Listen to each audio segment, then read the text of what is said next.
Hi நண்பா. அரசு கலை அறிவியல் மற்றும் கல்வியல் கல்லூரி, அதாவது தமிழ்நாடு முழுவதும் இருக்கக்கூடிய கவர்மெண்ட் காலேஜில் இப்போ வேலை வாய்ப்பு வந்திருக்கு.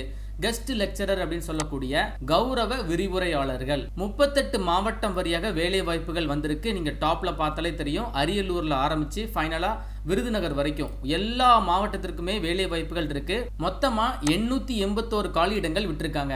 இந்த ஜாபுக்கு எக்ஸாம்லாம் கிடையாதுங்க. மதிப்பெண்கள் அதை ஃபாலோ பண்ணி இன்டர்வியூ மூலமா கேண்டிடேட்டை செலக்ட் பண்றாங்க. எப்படி அப்ளை பண்றதுன்னு சொல்றேன். இந்த வீடியோ உங்களுக்கு யூஸ்ஃபுல்லா இருந்துச்சுன்னா ஒரு லைக் மட்டும் கொடுங்க. அரசு கலை அறிவியல் மற்றும் கல்வியல் கல்லூரி, தமிழ்நாடு முழுவதும் இருக்கக்கூடிய கவர்மெண்ட் ஆர்ட்ஸ் அண்ட் சயின்ஸ் காலேஜில் இப்போ புதிதாக வேலை வாய்ப்புகள் வந்திருக்கு. கெஸ்ட் லெக்சரர் அப்படின்னு சொல்லக்கூடிய கௌரவ விரிவுரையாளர்கள் இந்த ஜாபுக்கு தான் இப்போ நோட்டிபிகேஷன் விட்டுருக்காங்க. இந்த வேலை வாய்ப்பு முற்றிலும் தற்காலிகமானது, அதாவது அரசு வேலை வாய்ப்பு தான், ஆனால் டெம்பரவரி பேசிக்ஸ் தான் எடுக்கிறாங்க. ஆன்லைன் மோட் அப்ளிகேஷன் தான். அப்ளை பண்றதுக்கு ஃபீஸ் கொடுத்துருக்காங்க. ஆதி திராவிடர் மற்றும் பழங்குடியினருக்கு 100 ரூபாய் அப்ளிகேஷன் ஃபீஸ். மீதி இருக்கக்கூடிய வகுப்புகளை சேர்ந்த ஆண்கள் பெண்கள் எல்லாருக்கும் 200 ரூபாய் அப்ளிகேஷன் ஃபீஸ். இந்த வேலை வாய்ப்பு கடந்த ஜூலை மாதம் ஏற்கனவே வெளியிட்டிருந்தாங்க. அதாவது ஜூலை 21ஆம் தேதி வெளியிட்டிருந்தாங்க. ஸோ நீங்க ஜூலை 21ஆம் தேதி இந்த ஜாபுக்கான அப்ளிகேஷனை ஏற்கனவே அப்ளை பண்ணியிருந்தீங்க அப்படின்னா உங்களுக்கான ஒரு இன்ஸ்ட்ரக்ஷன் கொடுத்துருக்காங்க பாருங்க.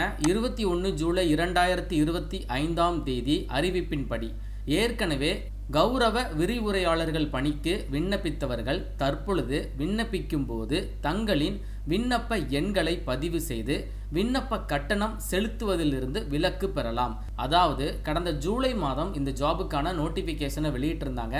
அந்த டைமில் நீங்கள் அப்ளை பண்ணியிருந்தீங்க அப்படின்னா நீங்கள் எல்லாரும் ஒன்ஸ் அகைன் இப்போ நீங்கள் ரீஅப்ளிகேஷன், இப்போ இந்த ஜாபுக்கு ரீஅப்ளிகேஷன் விட்டுருக்காங்க.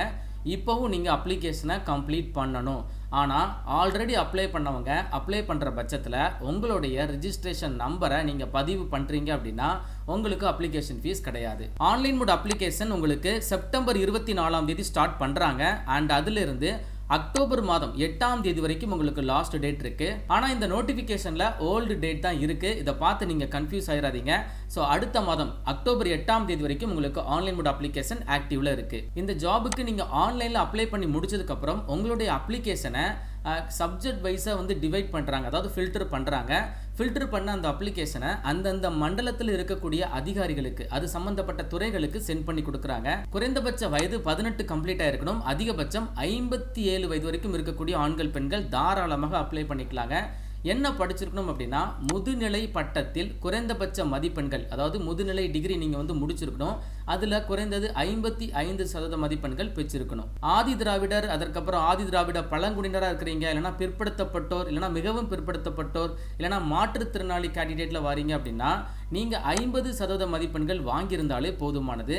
அடிஷ்னலாக இந்த ஜாபுக்கு பிஹெச்டி பண்ணியிருக்கணும். அப்படி இல்லைனா NET அப்படின்னு சொல்லக்கூடிய நேஷனல் எலிஜிபிலிட்டி டெஸ்ட் நீங்கள் எழுதியிருக்கணும். இல்லைனா ஸ்டேட் லெவலில் வரக்கூடிய எலிஜிபிலிட்டி டெஸ்ட்டை நீங்கள் கம்ப்ளீட் பண்ணியிருக்கணும். இதில் SET அண்ட் SLET அப்படிங்கிறது ரெண்டுமே ஸ்டேட் லெவலில் வரக்கூடிய எலிஜிபிலிட்டி டெஸ்ட் தான், ரெண்டுமே சேம் தான். செலக்ஷனை பொறுத்தளவு நீங்கள் வாங்கியிருக்கக்கூடிய மதிப்பெண்களை 85% வெயிட்டேஜ் பார்க்குறாங்க. அண்ட் இதை ஃபாலோ பண்ணி நேர்முக தேர்வு இன்டர்வியூ மூலமாக ஒரு 15 மதிப்பெண்களை வெயிட்டேஜ் பார்க்குறாங்க. மொத்தமாக 100 மதிப்பெண்களுக்கு யார் டாப்பில் வராங்களோ அவங்களுக்கு இந்த ஒரு வேலை வாய்ப்பு வழங்குறாங்க. எப்படி இதில் மார்க்கை வெயிட்டேஜ் பார்க்குறாங்க அப்படிங்கிறத தெளிவாக கொடுத்துருக்காங்க. பிஹெச்டி முடிச்சுட்டு அதை ஃபாலோ பண்ணி NET அண்ட் JRF முடிச்சிருக்கீங்கன்னா உங்களுக்கு 85 மதிப்பெண்கள் கிடைக்குது. அண்ட் இன்டர்வியூவில் நீங்கள் பெர்ஃபார்ம் பண்ணுற அந்த மார்க் ஒரு 15 மதிப்பெண்கள். அதில் பாடப்பிரிவு, மொழி தொடர்பு திறன், ஆளுமை பண்புகள் இந்த மாதிரி டிவைட் பண்ணி கொடுத்துருக்காங்க. இதே நீங்கள் PHD மற்றும் NET மட்டும் முடிச்சிருக்கீங்க அப்படின்னா 83 மதிப்பெண்கள் கொடுக்குறாங்க. PHD இல்லைனா SET, அப்படி இல்லைனா நீங்கள் SLT முடிச்சிருக்கீங்க, ரெண்டுமே ஒன்று தான் அப்படின்னா உங்களுக்கு 81 மதிப்பெண்கள் கிடைக்குது. வெறுமனையாக நீங்கள் PHD மட்டும் முடிச்சிருக்கீங்க அப்படின்னா உங்களுக்கு 79 மதிப்பெண்கள் கொடுக்குறாங்க. நீங்கள் PHD படிக்காமல் முதுநிலை பட்டம் முடிச்சுட்டு அதை ஃபாலோ பண்ணி நீங்கள் NET அண்ட் JRF முடிச்சிருக்கீங்க அப்படின்னா உங்களுக்கு 77 மதிப்பெண்கள்.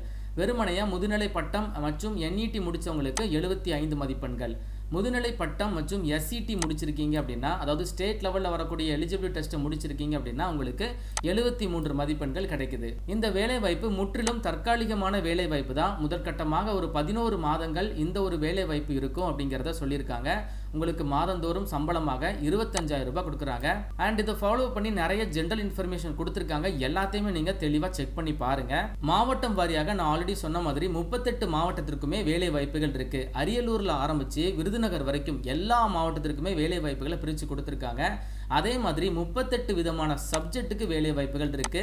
ஸோ நீங்க லெஃப்ட் சைட் பார்த்தீங்க அப்படின்னா எந்தெந்த சப்ஜெக்ட்ல வேலை வாய்ப்புகள் இருக்கு அப்படிங்கிறத லிஸ்ட் அவுட் பண்ணியிருக்காங்க. மொத்தமாக 38 வகையான பாடப்பிரிவுகள் இருக்கு. ஸோ நீங்க அது சம்பந்தப்பட்ட டிகிரியில் எந்தெந்த சப்ஜெக்ட்ல முடிச்சிருக்கீங்களோ அதே மாதிரி நான் சொல்லியிருந்தேன் எக்ஸாம் எழுதியிருக்கணும். அடிஷ்னலாக வந்து NET இல்லைனா SET முடிச்சிருக்கணும், இல்லைனா PhD பண்ணியிருக்கணும். இந்த மாதிரி நீங்க முடிச்சிருக்கீங்க அப்படின்னா தாராளமாக இந்த ஜாபுக்கு அப்ளிகேஷனை போட்டுருங்க. அண்ட் இதை ஃபாலோ பண்ணி உங்களுக்கு கைட்லைன்ஸ் வந்து கொடுத்துருக்காங்க. இதில் என்ன சொல்லியிருக்காங்க அப்படின்னா தமிழ்நாடு முழுவதும் 38 மாவட்டங்கள் இருக்கு. இந்த 38 மாவட்டத்தை 8 மண்டலங்களா பிரிச்சிருக்காங்க. அதாவது சென்னை, கோயம்புத்தூர், தருமபுரி, தஞ்சாவூர், திருச்சி, திருநெல்வேலி மற்றும் வேலூர், இந்த மாதிரி 8 மண்டலங்களா 38 மாவட்டத்தை பிரிச்சிருக்காங்க.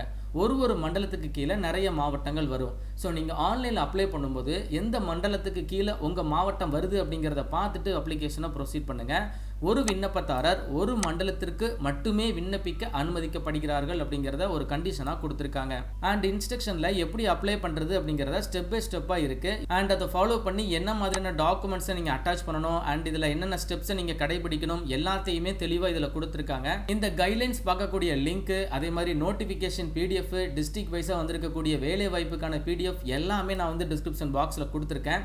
அதே மாதிரி ஃபர்ஸ்ட் கமெண்ட்லையும் பின் பண்ணி வச்சிருக்கேன், செக் பண்ணி பாருங்க. அண்ட் இந்த ஜாபுக்கான அப்ளிகேஷன் டெமோ வீடியோ அந்த மாதிரி எதுவுமே தேவைப்படாது. ஏன் அப்படின்னா மாடல் அப்ளிகேஷன் சொல்லிட்டு ஒரு PDF ஃபைல் கொடுத்துருக்காங்க.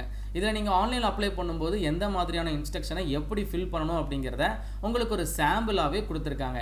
நேம் அப்படிங்கிற இடத்துல எப்படி நீங்கள் ஃபில் பண்ணணும், அண்ட் உங்களுடைய மார்க் டீட்டெயில்ஸ் எப்படி போடணும், அண்ட் பாஸ்போர்ட் சைஸ் ஃபோட்டோ சிக்னேச்சரை எப்படி அப்லோட் பண்ணணும், ஒரு மண்டலத்துக்கு கீழே எந்தெந்த மாவட்டங்கள் வருது அதை எப்படி லிஸ்ட் அவுட் பண்ணணும், எல்லாமே இந்த ஒரு மாடல் அப்ளிகேஷன் PDFல உங்களுக்கு இமேஜ் ஃபார்மேட்டில் தெளிவாக இருக்குது.